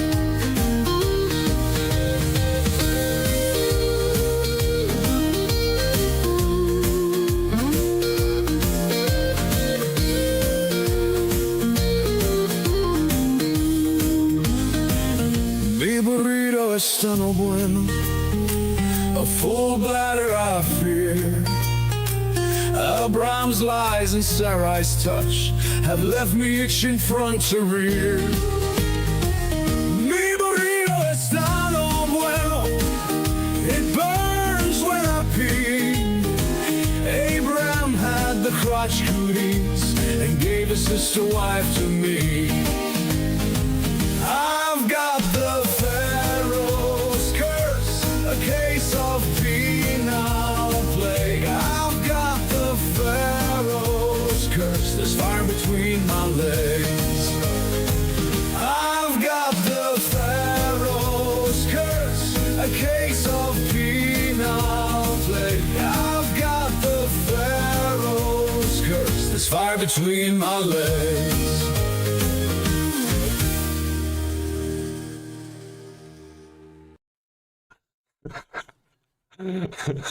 Veritas Ratio, good morning, says that's why Jesus needed dirt to heal the blind. That's right. And spit. Took spit. Yeah, it took spit. Chrissy, C&G, has a wonderful point. If people came from dirt, why is there still dirt? Also, here's another one. If Eve came from a rib, why do we still have ribs? And you know, there was this notion that on one side of our body, the men had fewer ribs. That's not true. That's not true. Does that mean Adam? What does that do to your story of Adam? I mean, I guess it only matters to those who thought that he actually removed a rib, and that meant everybody lost a rib. Anyway, so yeah, so that was a good one. Let's see here. Why is the Pharaoh wearing a sombrero? You know, Gazamaze, I hope I said that right. Gazamaze, that's an interesting question. Kind of goes long back. Mi burrito está no bueno. It burns when I pee. The reason why is because I used to kind of sit around here if I'm kind of working. Let me find something real quick. And I'm going to... Mi burrito está no bueno. I did that for a long time. And then after, like, I don't know, 6 months, I didn't do it all the time, but you know what I mean. I'd go, mi burrito está no bueno. It burns when I pee. I'm writing a love song. That was the whole shtick. And then one day I was sitting there working on a thing, and I realized that in the Old Testament, Abraham gave his wife, his sister wife, to the Pharaoh. And then the Pharaoh gives her back and says, why did you give her to me and claim she was your sister when she was your wife? She gave me and my household a disease. So I combined the mi burrito está no bueno. Taco fue no bueno, or how's it? Anyway, I combined that with the Pharaoh's curse story, and that's how you got Egyptians with a sombrero. Hope that answers your question. It was kind of a Zinab asks, what kind of proof would you accept? Well, you know, that's fantastic. Your God creature would know, wouldn't it? It would absolutely know. That's kind of curious. Why would your God creature send people here to tell us things, to try to convince us, when really, if it knew men's hearts and all things about men, it would know what it would take. There's no question. It wouldn't have a need to question. There would be magical words that I could read in a book and would just magically lift my heart because God knows, but it doesn't. It doesn't. What would it take for you to not believe? All the evidence that says the foundations of your stories are all fake or lies or fucking horrific? What would it take? Are you one of those people who really, really think humans as a species didn't know not to murder people until like 2,500 years ago? Is that what you think? You don't think that, do you? I know, Ollie. Hey, Ollie, come here. Come here. Come here. The people want to say hi. Ollie, our computer engineer, is here. Oh, come on. People want to see the man behind the show. Our computer engineer is here. He's been working very hard. Working very hard on the show. Let's see. The only ones that say something came from nothing are Christians. I don't know. I don't really know how the Muslims feel about it. Hi, buddy. I just want to say hi to everybody. So if you need a therapist, when you call our therapy line, Ollie may be one of our trained therapists who helps you out. Did Ollie yawn? Oh, don't give it away for free. Don't give it away for free. Okay, fine. See you guys later. See you puppy later. All right.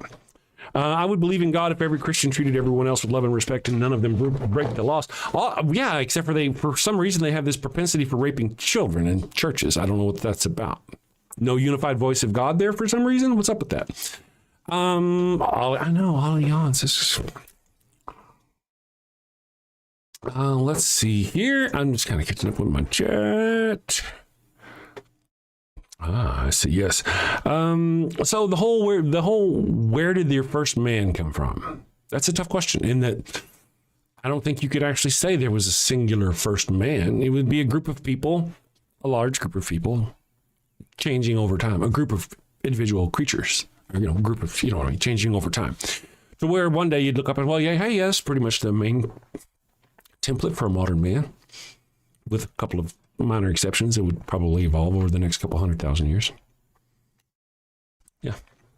Monkeys. Man came from monkeys. Good morning to you, Wes. Thank you for joining us this morning. I hope I said your name wrong. Like the stream, heathens. It's a gray day. Hi, Patience. Is it gray for you? It is a little... Oh, it's not as sunny out today. It's light rain, it says even here. Let's see. Riku says, there wasn't a first man. Humans evolved from a population of around 10,000 across the entire globe. Yeah, quite a few. Yeah. There was one time I think we were down to like 12 or 1,600 humans. That was all that was around. I think if I remember correctly, it's been a day or two. So we've been here a while, working on things a while. I'm one of those that... Thank you, Dale. I'm one of those that kind of, it's like, I find, I'm not a conspiracy theorist of this way, right? Look at the things we've done in 2,000 years, just since the time of Christ, of Jesus Christ. 2,000 years. I mean, a lot has changed. A lot has happened in 2,000 years. So man has been around for, let's say 100, some people say 100,000, other people say 200,000, maybe even longer. But let's just give them a general, let's go 100,000, even the 100,000 years.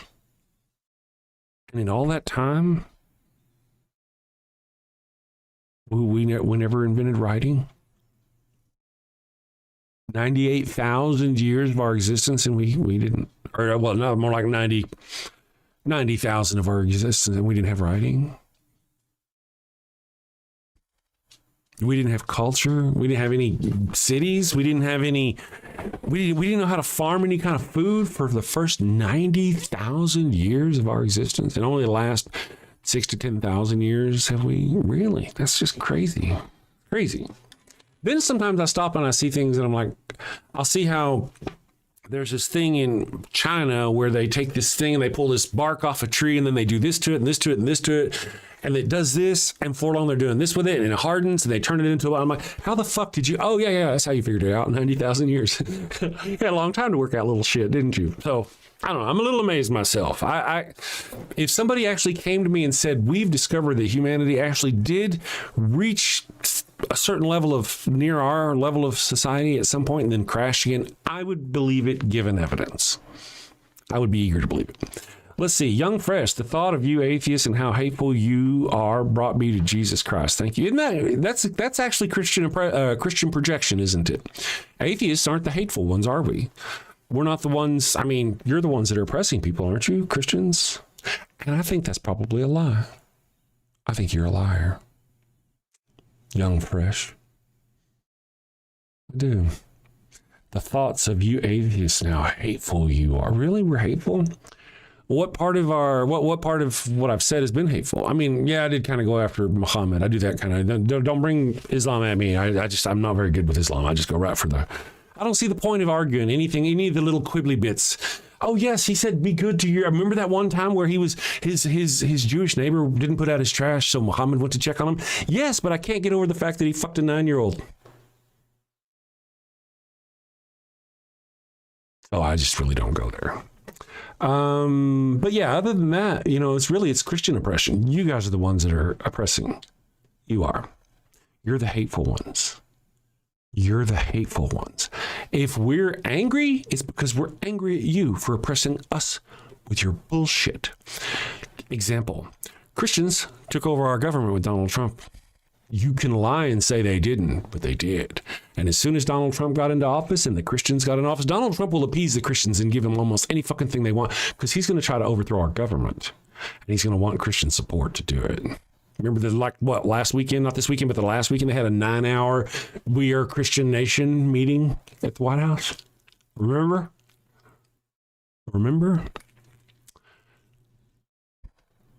Christians forcing yourself on our children in schools. Christians forcing themselves on our women in the hospital rooms. Yeah. Who's hateful? When your Christians took over the government, one of the things they set their sights on and did was they kicked all of the trans people out of the military. People lost their lifetime careers just because your religious nutbags don't like trans people. You kicked them out of the military. Oddly enough, trans people are so strong and so powerful. You don't want them in sports with regular people, but they're so weak. You don't want them in the military. Weird. Isn't that weird? Maybe it almost sounds just like a Christian hate thing where you just want to go oppress and force other people on your business. It wasn't just that they kicked him out of the military. That's bad enough. But they also have set their sights on trying to stop all of the chemicals that they need to continue their transition. So literally they're trying to, or they were, I don't know where the progress on. It's been a while since I've thought about it. I know they were trying to forcibly trans people against their will by taking away their medication. Who's hateful? Interesting thoughts. Christians are the hateful ones. We're reacting to your oppressive bullshit. Let's see, what else we got over here?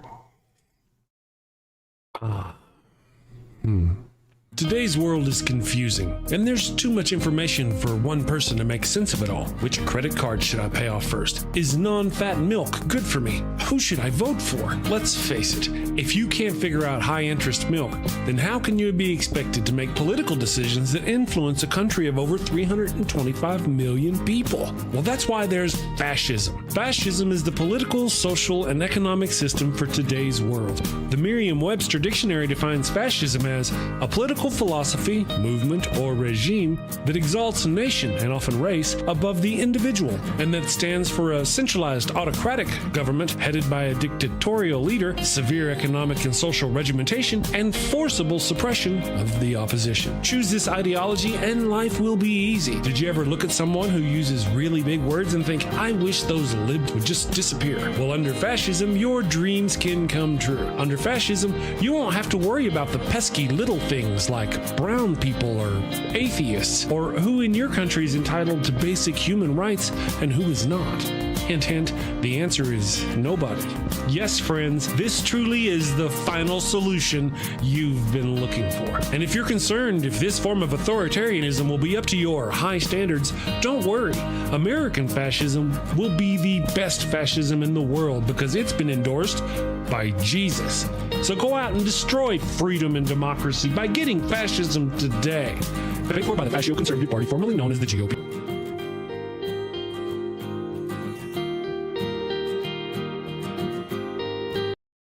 All right, we are back. Let's see. I want to do this here. Get this out of the way. Rate ourselves. Well, my only biggest thing is where my energy life is how white Christians are so racist and said God ordained them to be over black people and racism is okay. I mean, I don't have one biggest thing, but that is a big one for me too. That white people, think we're better than other people. You can't say on the whole we don't. You just can't say it.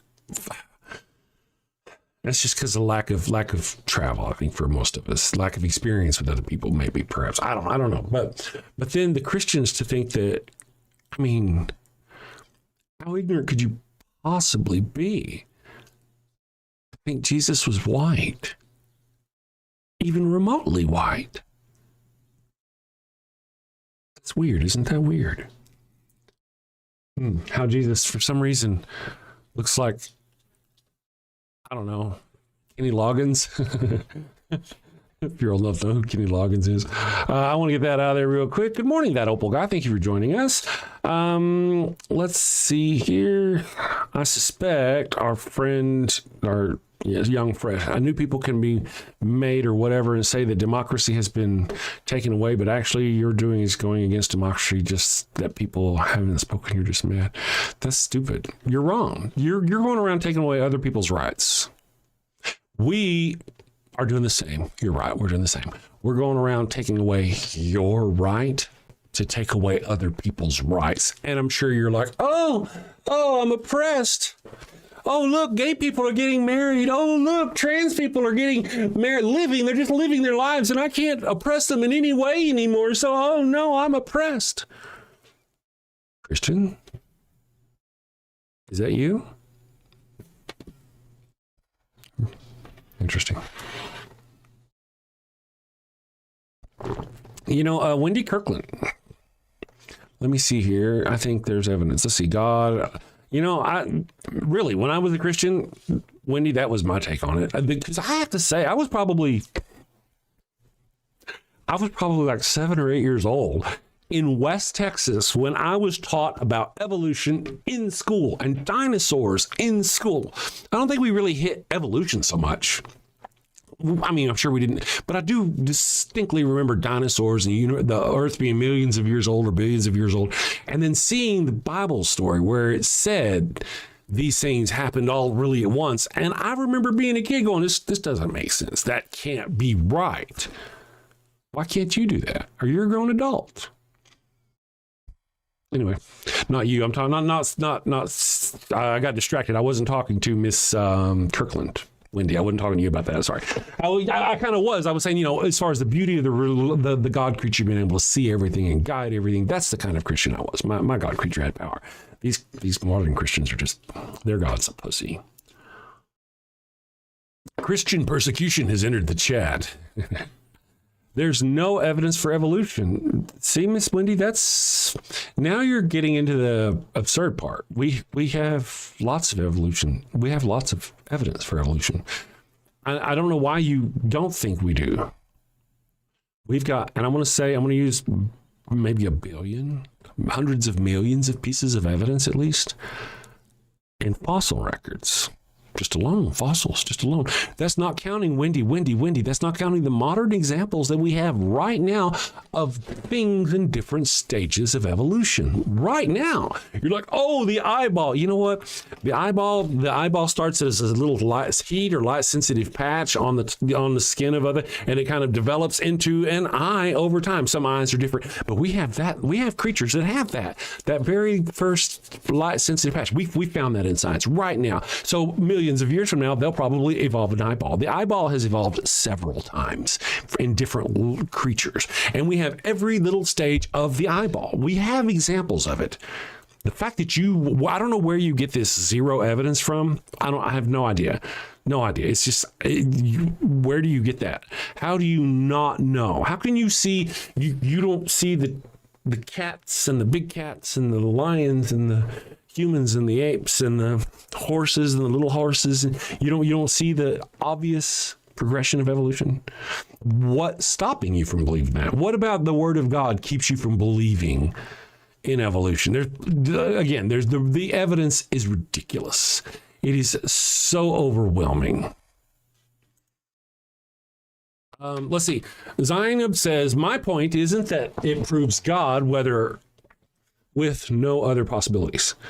It's that God is the best explanation compared to the alternatives. It's really not. It's really not.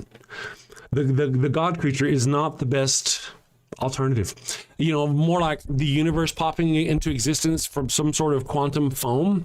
You can go look that up in the quantum science thing. If you don't believe in evolution, you're never going to believe this, though. But I mean, yeah, there's zero evidence. It doesn't even make sense that some consciousness would be aware and create the universe 16 billion years ago, so it could come to us now and then burn us in fire forever for not believing in it. That makes sense to you? Interesting. Huh. You know, it really just blows my mind how people can dilute themselves to believing just the most. Again, a lot of it was childhood indoctrination, to be fair. You were programmed to think this from childhood. You were programmed to think Jesus shedding his blood for you was a good thing.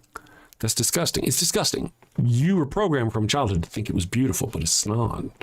It's not.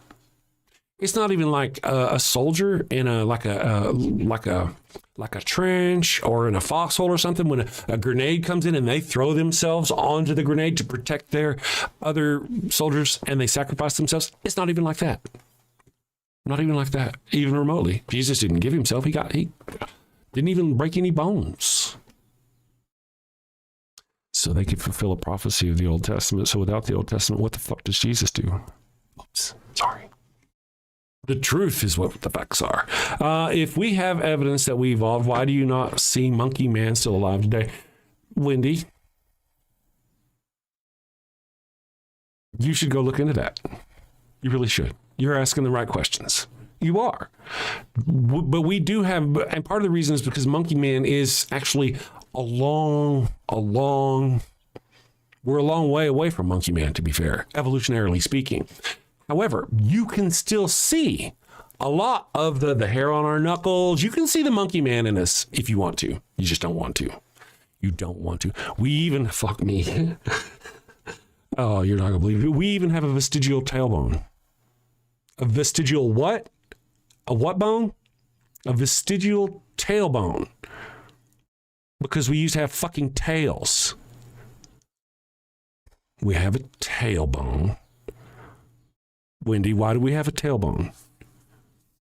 Wendy, why do we have a tailbone? Now, an interesting thought is that there are people, you could decide, like our people are different. You notice how our people are different all over the world? All over the world. I mean, like, if you were to find a skeleton of a zebra from, I don't know, 50 million years ago, and that zebra was 3 foot 4 inches tall, and you also, let's do 5 foot, 5 foot tall zebra. That's stupid, 3 foot. A 5 foot tall zebra, okay? And then you also found another zebra that was like 6'8", and they were both males, fully grown by their bones. You would be going, oh shit, are those even the same species? They're kind of classed. You'd have to work on the class. How would people see human skeletons that way nowadays?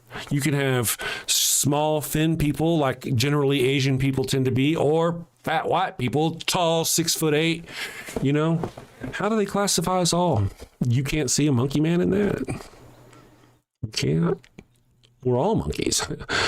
Go far enough back. Now, technically, I want to be. Let's be a little pedantic, if you will.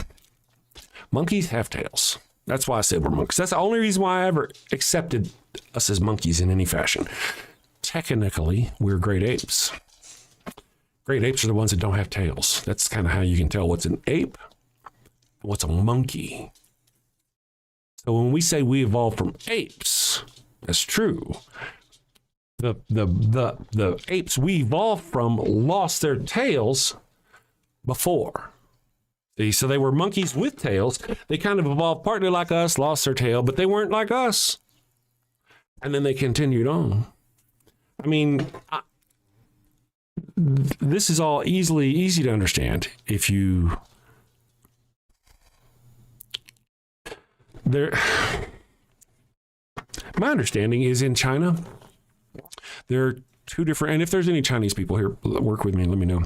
There are different, obviously, languages of Chinese language, different dialects of Chinese languages, and there are also kung fu that people work on. And there's one form that is called, I think it's Wing Chun, where it's kind of like all hands. And then there's another form of kung fu, which is more for the people from the north. And it's more kicks and stuff because the people from the north tend to be taller than the people from the south. Interesting, isn't it? That you can go from, in one region of the world, you can go from one place to the other and find a place where generally they're taller. So here, my friends, my Christian friends who are not listening, who are probably not paying attention, let's start with a group of giraffes. They're not giraffes, they're just horses. They're horses right now. And you've got two groups of horses, the same horse, one group of horse. All right, something happens, lightning storm, whatever, and the groups get split up. And this group of horses goes over here, and this group stays in the environment they're in. Now, the first group that goes over here, they go to a place where the trees are taller. So the only ones that can reach the food are the ones that are taller. So the only ones that would survive really are the taller ones. So that they would actually, on average, become taller. And that's kind of how you could actually come up with a zebra, or not a zebra, but a giraffe kind of creature, because they had to evolve the longer necks in order to reach the food up at the top of the trees, sort of thing. But these over here didn't have to do that because the food was always on the ground. So you have modern creatures and creatures that changed over time. And that you can see that in man. Yeah, all over the world. You can see that in the evolution of man. If you want to. Nantucket. God was created by man. That's an interesting thing. One of the things I really do enjoy by the Christians is when they come in with their special pleading and they're like, what started the universe? The universe couldn't have come from nothing, but their God creature. Where has it always been here? It's outside the universe, so it doesn't exist, is what you're saying. Interesting. Wendy Kirkland, I know you don't believe. I'm just thinking about how the universe begins. If it comes from a singularity, and if it comes from a singularity, where did that singularity come from? God made it, obviously. That's fucking stupid. Obviously, God made the singularity. Jesus Christ, people. What's wrong with you? But what created God? If the singularity must have something that started it, what started God? Now, here's the deal. This is Kelly. I wish Kelly Laughlin. I don't know if Kelly's still in the chat. There is a scientific quantum theory that deals with things happening, reaction before action, where our universe literally could have started itself and caused its own Big Bang. But where does God? A lot of the things is the theists will argue that, well, just like a watch didn't pop fully into existence, it had to be made. Well, man had to be made. Well, actually, no. That's why we have all these vestigial organs, because some shit didn't work. That's evolution. Billions of years of trial and error, losing our tail because we didn't need to hang from trees anymore, whatever business, right? That's why we have these things. It's less than obviously perfect. Right. But still, why do we have things like vestigial tails if your God creature blinked us into existence just a few thousand years ago?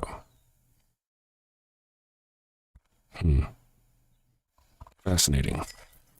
Paul says he's outside of space-time. Says you? That makes it real because you say so, Paul? Let me ask you this, though, Paul. In God, in your God's world, in its own, does it have its own plane of existence or no? Does it not exist at all, or does it have a place where it exists? Does your God creature, if it lives outside of our space-time, it has to have a time frame of its own? Yes or no? To where, like, we're going to use the term days, but we know that this God creature doesn't have days. But just so you and I know time thing, okay? God had a yesterday before it decided to create the universe. Last night at midnight, God decided to create the universe. Today at about 7 o'clock in the morning, God decided to create man. Tomorrow-ish in God's world, he's going to destroy the universe. Okay? God has to have a time frame of his own. If he doesn't, he just doesn't fucking exist. If it has a time frame of its own to where it decided one day, you know what, I'm not going to, tomorrow I'm going to create a universe, then it's got a time frame of its own. Where did it come from in its own time frame? Did it just magically appear in its own universe? Did it just magically appear fully formed?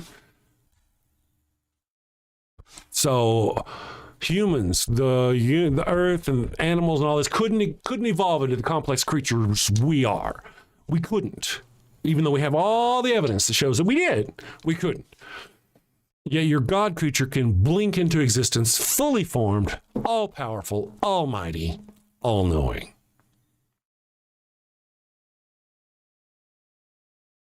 Really?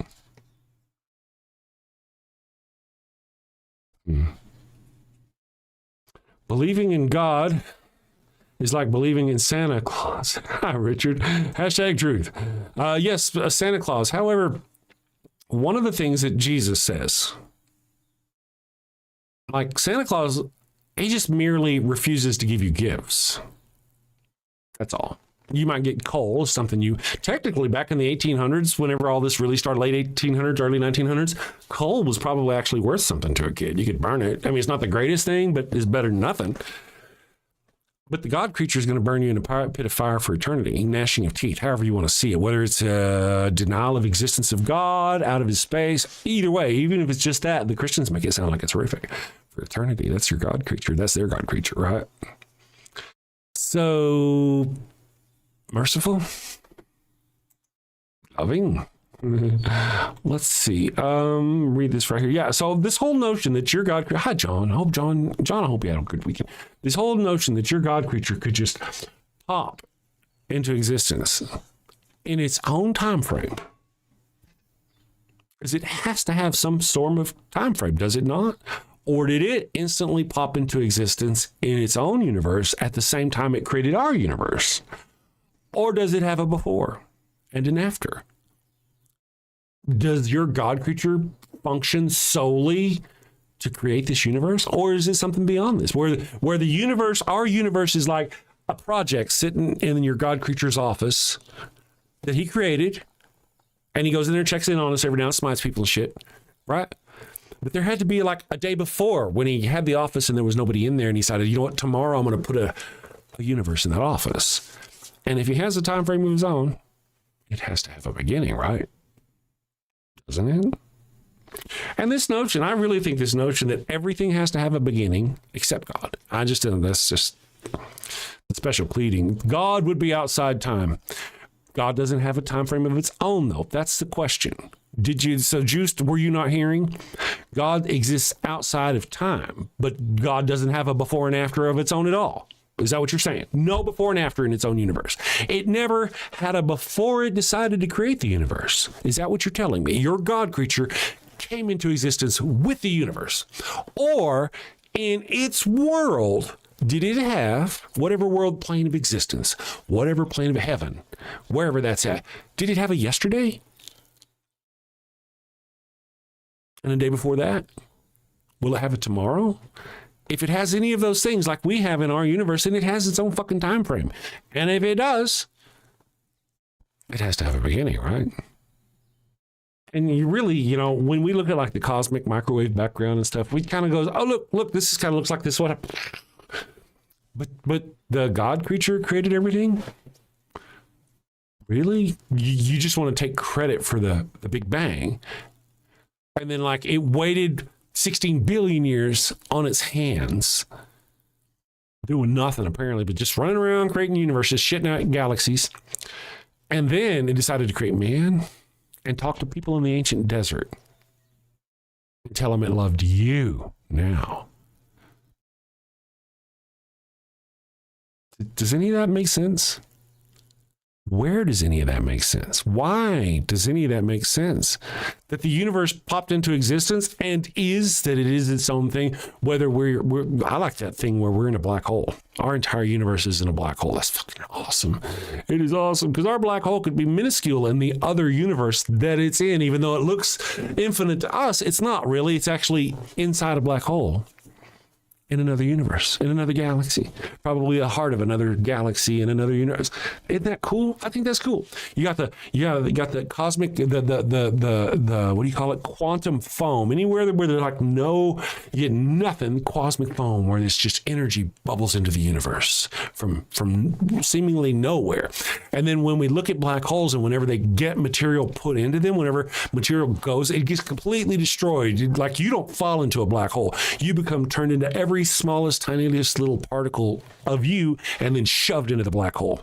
Kind of like quantum foam, right? Interesting. Wouldn't that be cool? Anyway, but the notion that this God creature created all this stuff and loves you, isn't that fascinating? Wants a personal relationship with you.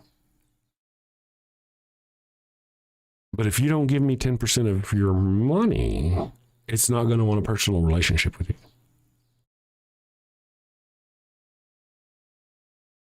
And it can't make its own money. We're talking about trillions of galaxies. And yet your God creature can't even make its own money for its churches. Isn't that weird? Hey, goodness. Hey, Sandy Hardy, thank you for saying that. Sandy says, the Bible clearly states that you won't understand it if you don't trust him. Faith is not proof. Faith is ignorance. Faith is intentional ignorance. Here's the deal, Sandy, listen to my words. The deal is that it's so fucking ridiculous, you wouldn't believe it without faith. That's why they tell you to have faith. Listen to what I just said. It's so ridiculous, you wouldn't believe it. So you have to have faith. That's how ridiculous it is. Faith is not a power. It's a weakness. It's a weakness of your character and mind. If you're going to believe in something that's ridiculous, that you know couldn't be true, only because you're told to do so on faith, because by doing so makes that imaginary creature, your level of faith, makes it love you even more, that's exactly what people would tell you. Now, also, here's another thing. Listen, somebody wants you to believe something that's just crap. I'm gonna try not to use ugly little words because I don't want you to run away. They want you to believe this stuff is just nonsense, right? Just nonsense. So they tell you to have faith. And then they tell you, here's the deal though, they tell you that, listen, I know this sounds really weird, really stupid, okay? Listen to me, Sandy, listen. The people they're going, listen, I know this sounds really weird. Yes, it is, right? It's just stupid. But it sounds so. Listen, I'm trying to get you to believe this because I'm the religious leader. I want you to believe this. But listen. People outside, they're going to think, they're going to see it's ridiculous, and they're going to try to show you how ridiculous it is. So just know they are fools because they can't understand the word of God. So they're the fools, not you. And that's exactly what they would program you with. Yeah. If they wanted you to believe something stupid and ridiculous, they would tell you those who didn't understand it were fools. Doesn't that make sense? You're trapped in a religion. You are the fool. You are trapped. You have been convinced. Let me see. Some things going on. I've learned that whenever my Discord goes off, I try to check it out and see what's going on.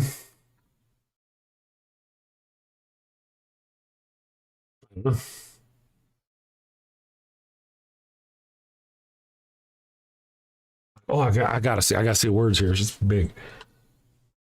I'll have to check it out. Somebody sending me something. I don't know. Somebody sending me something. Let me see. Can I read it now? Oh, yeah. I see. I think I get it now. I've got this thing where I don't know what to do about it. But I got some very timeout happy moderators. I do. Not all of them, obviously. Love you all, but I don't know. I'll have to look at it and see what's going on. Warehouse DM. I've never been a house cat. I've never seen a house cat give birth to a mountain lion. You wouldn't. Why would you see a house cat give birth to a mountain lion? You wouldn't. That's just stupid. However, if you took house cats and you put them in an environment and had it to where there was ample food over a long stretch of time, million years or so, they probably would become larger, wouldn't they? I mean, we actually have evidence of this. We used to have eagles that were huge eagles. How big were those huge eagles? Largest eagles that ever lived. The deal is one kind doesn't, one type of animal like a horse doesn't shit out a goat, okay? You're not going to have a chimpanzee shit out a human. If that's what you've been taught, you've been lied to. They've lied to you and they told you that, but we don't believe that. Evolution does not say that's what happened. You have been lied to. And now you're propagating the lie. Evolution doesn't say that. Evolution says that if you're going to get from a house cat to a lion, it's going to take environmental changes over millions of years. That's what we learn. That's what we know.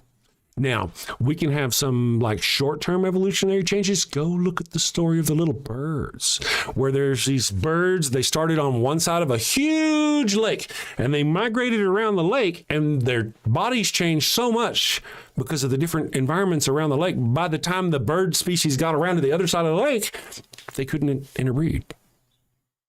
You should go look things up. This whole notion that you really don't think that's what we teach. That's what we think. Nobody thinks like that. The only people who claim that shit like that happens is you Christians who are trying to straw man science and straw man evolution into some wild, crazy bullshit. You really should be embarrassed, just stupid fucking embarrassed to say that shit out loud. To come along and say that humans came from dirt. You have evidence that humans came from dirt. Can you give me evidence? I mean, we have evidence of evolution. We really do. If you don't want to admit it, we do. That's your fucking problem. We've got billions of pieces of fucking evidence, whether it's fossils, whether it's live examples in our world right now. It doesn't matter. We've got all this evidence. Where's your evidence for your God creature just banging man into existence? Blink. You should be able to provide me with core examples, skeleton examples where there are no fossils, and then boom, fossils, perfectly formed man without a tailbone, because he doesn't need a tailbone, does he? Where is your proof, Warehouse DM? Where's your proof? I have proof. You just don't want to admit it. Now, my proof is a little different than your proof because we both have proof that you don't want to admit. My proof is like literal physical evidence. Your proof is like God said so. It says so in the Bible, so therefore, man popped into existence. I don't need strata. I don't need levels of rock. I don't need bones to... No, I don't need this. My God just magically made it all pop into existence. Sometimes I read the chat tinfoil hat, but sometimes I don't.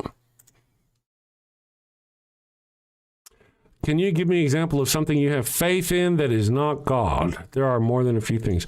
If you're going to go with the whole, I have faith in science, if that's what you want to call it, yeah, sure, fine. Yeah, see, my science, tinfoil, my science tells me things. It teaches me things, and over time I rely on those things. I get on an airplane because I'm pretty sure we're going to be okay. We got so much science that backs up that we're going to be okay. Not all of them are okay. Sometimes bad things happen. But on the whole, right, because science does indeed work. Where'd it go? Where'd it go? I don't want to lose that sentence. Russell Norton's going to pray for me. Lucky you. Son of a bitch. I lost it. It moved. I wanted to finish that. Son of a bitch. The chat moves very fast. Evolution says people come from dirt. That's what religion says, isn't it? Isn't that what your religion says, juiced? Man came from dirt. What are the odds everything evolved for real? I don't see. You're not trying, Wendy. You're just not fucking trying. What are the odds that everything just magically popped into existence with no evidence and no proof? You're not looking at the science. Go watch Forrest Valkai talk about evolution. Go watch a real scientist explain evolution. The whole, this monkey turned into human shit is just ignorant. It's fucking ignorant. You're ignorant if you think that's what happened. And nobody has told you, and that's part of the problem. You need to go look. There's plenty of evidence. This whole deal again about not you guys. Oh, there it was. Tinfoil hat wearer. There you go. Faith. Let's see, where did it go? Son of a bitch. Okay.